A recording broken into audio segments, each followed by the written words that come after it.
Jeremy Crawshaw, one of the most technically sound punters I have ever seen.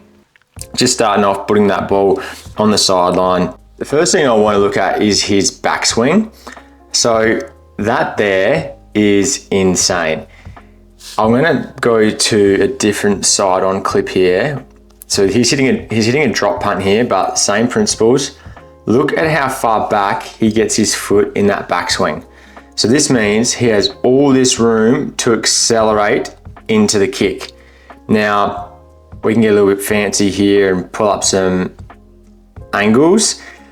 Now, if we were to say put that horizontal to the ground, anything above like 15 to 18 degrees above parallel is really good. And he's at like 40 degrees. So I used to really struggle with this, and my leg would only get to like there. So he does a crazy job there of getting his foot really far back. Okay, next thing I want to look at is his ball drop.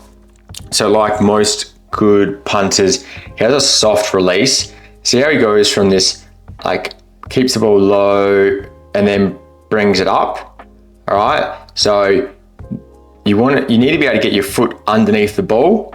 And the common mistake is people just drop the ball down really heavy. So ideally for hang time, like making contact around knee height. So you'd probably like him to see him made contact by now. I think that is why probably not his absolute biggest ball. But let's go maybe to one. Let's have a look at this one. So even when the snap's high, brings it down and then back up softly. So sometimes I see people come down really low and then bring it up. And it's good because it gives you a soft release, but can cause a lot of inconsistencies with that massive up and down. Whereas he has got it to just a minimal amount.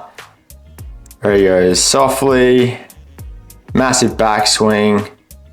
And then say he's made contact there. Let's get this stopwatch out. Okay, fair to say he's made contact. Now, when I use these stopwatches, it's very precise as opposed to like a handheld stopwatch. So you got to give a couple of tenths of a second extra for using these stopwatches. But as you can see, just an easy 5-0 ball. The main thing I want to go over, which is what makes him so good, is his steps. So look at how short and compact his steps are. So a straight 2-step punter, a lot of guys go 3 or 2 and a jab.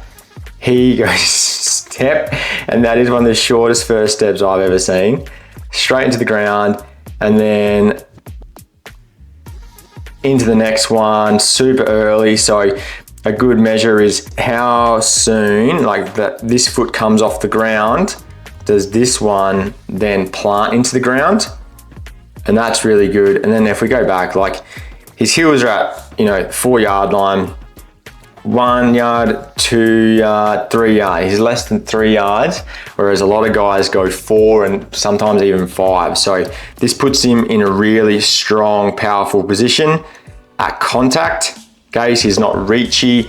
He's not going out with his momentum. He's going out, up, and just hits that ball so cleanly. So he reminds me a lot of like Thomas Morstead. Been punting in the NFL for 17 years. Look at how short his steps are. So covers 1, 2, 3. Has that low to high soft release. Okay. Gets his foot under it, so that's where we want that, like knee height contact.